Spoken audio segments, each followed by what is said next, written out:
Bonsoir à tous, ravi de vous retrouver dans les experts du foot avec David Ducci, notre consultant. Bonsoir David. Bonsoir Christophe. Monaco, beau dauphin, dauphin costaud en tout cas du Paris Saint-Germain, puis la Coupe d'Europe, c'est bien, 2 clubs en demi-finale. Oui, superbe. On en parle ensemble dans ces experts du foot. Voilà une bonne chose pour l'AS Monaco, David Ducci. Monaco qui l'emporte à Brest, en plus dans le match vedette de cette journée de championnat. Ça fait du bien de voir Monaco en costaud, 2-0 à l'extérieur.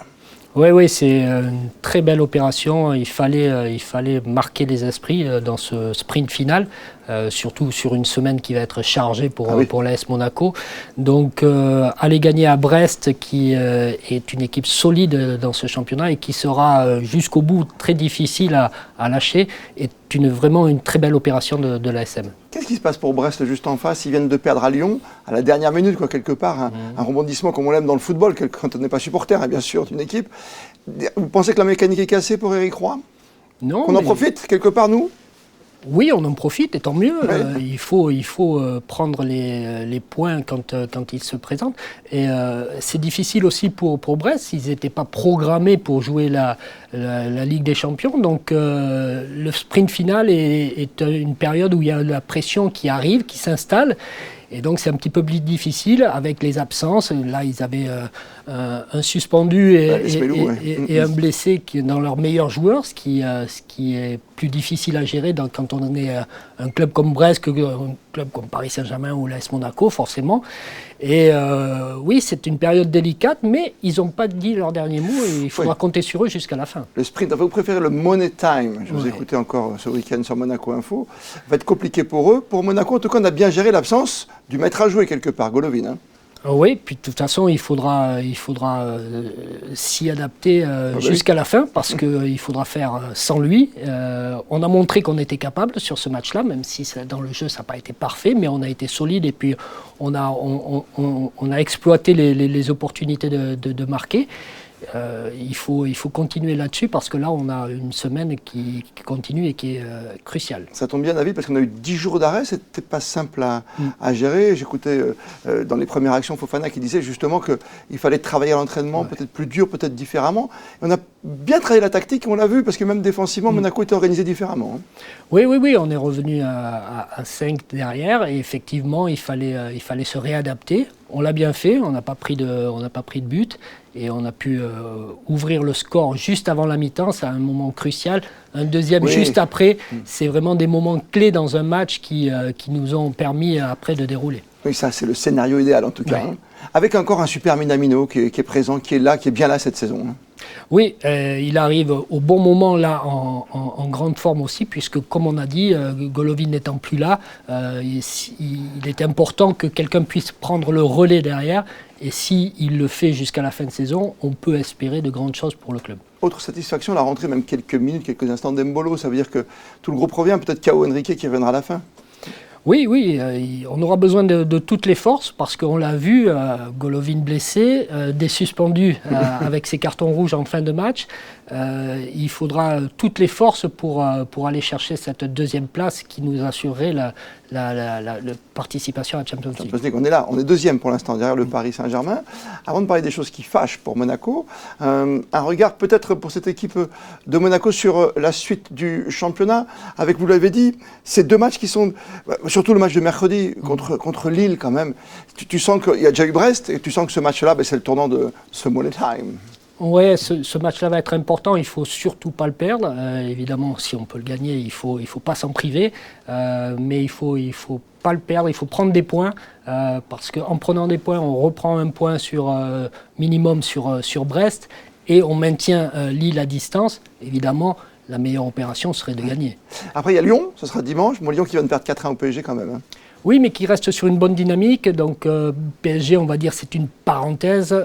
Et ils vont jouer, on va aller les jouer chez eux, où en ce moment, ils sont assez difficiles à manœuvrer. Vous êtes en train de me dire qu'il vaut mieux perdre contre Paris Saint-Germain pour Lyon et très très bon contre Monaco. C'est ça que vous êtes en train de me dire? Je pense qu'ils vont ils vont avoir envie et à cœur de bien finir leur saison à domicile. parce qu'ils peuvent encore accrocher une place européenne. Qu'est-ce qu'on est bon à l'extérieur, nous en tout cas, vous parlez de domicile, on a eu des problèmes toute cette saison. Sur les 8 derniers matchs, il y a quand même 7 très belles sorties pour Monaco.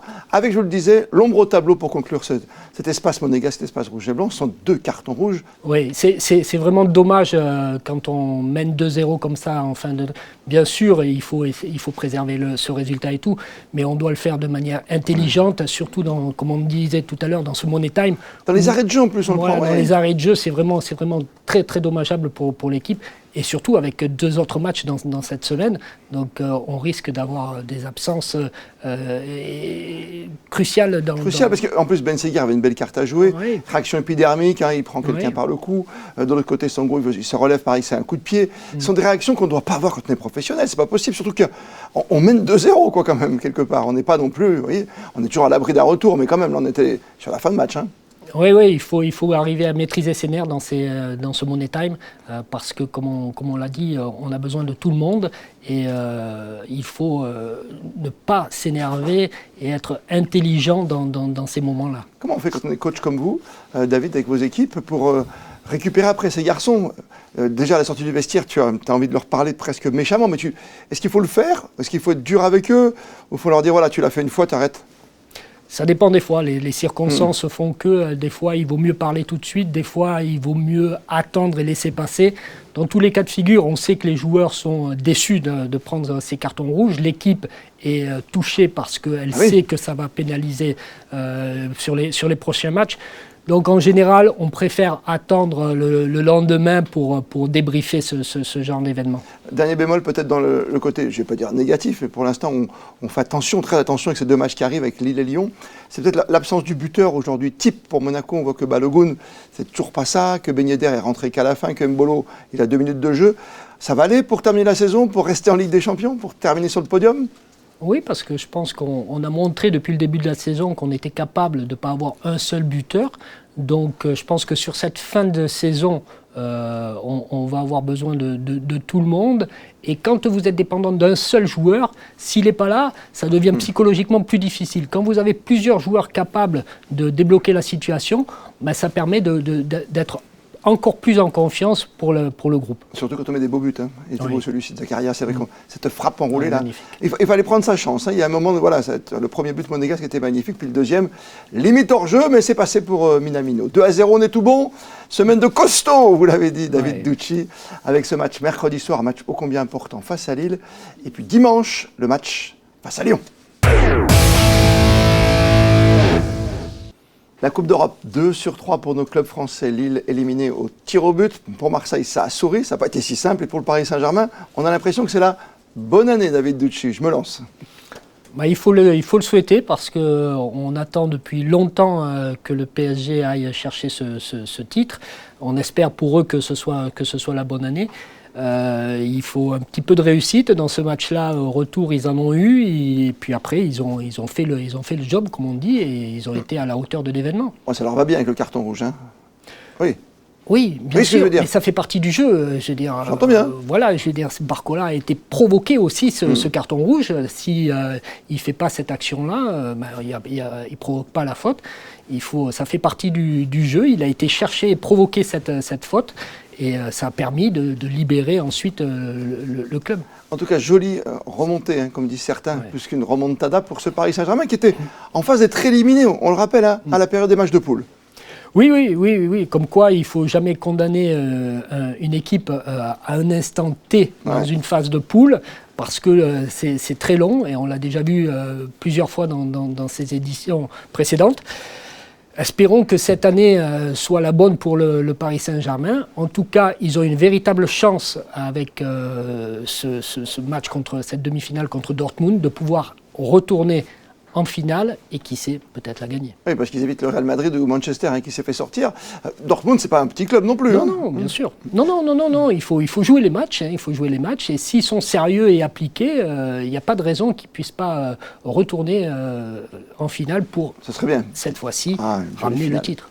Ah, qui sait. Vous, l'entraîneur, quand vous êtes, je ne vais pas vous mettre à la place de Luis Enrique, qui reprend un capital sympathie par la force des choses depuis cette qualification, qui sort encore deux joueurs très importants, Dembélé et Mbappé, pour jouer contre Lyon, par exemple. C'est toujours dans la préparation de la suite pour un entraîneur, toujours avoir 1 ou 2 matchs d'avance. Oui, je pense qu'il est dans la gestion des temps de jeu, de son effectif, de la forme, et puis les risques de blessure. Il y a ça aussi, parce que quand en championnat, normalement, le titre ne devrait pas leur échapper. Donc, si on peut les faire souffler et éviter des blessures inutiles, il y a quand même un quadruplé à aller chercher. Oui.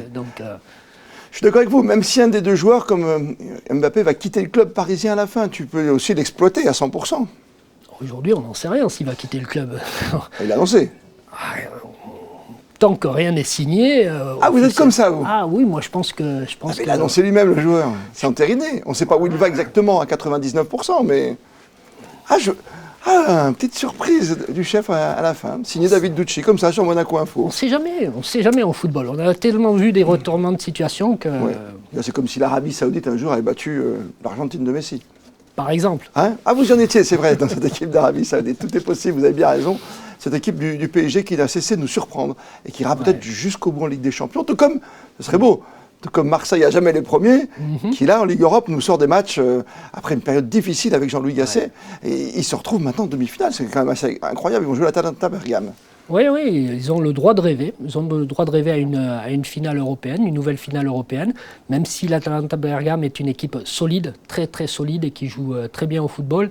Il ne faut pas oublier qu'ils ont été battre Liverpool chez eux 3-0. Incroyable. Même s'ils ont été battus au retour 1-0 sur un pénalty en tout début de match, ça reste une équipe très solide et il faudra être au top de sa forme pour l'OM pour éliminer cette Atalanta Bergame. Ça nous fait rire, vous avez employé ce mot-là il y a quelques instants, surtout pour Monaco, pour l'instant encore une fois, dauphin du championnat, avec une grosse semaine où vous nous avez mis cette envie, cet appétit, en tout cas grandissant pour l'Europe, pour l'AS Monaco. Merci David Ducci. Je vous dis bonsoir à tous. On se retrouve dans 15 jours pour savoir où on en est avec Monaco, qui, je vous le rappelle, ce soir est 2e du championnat derrière le Paris Saint-Germain.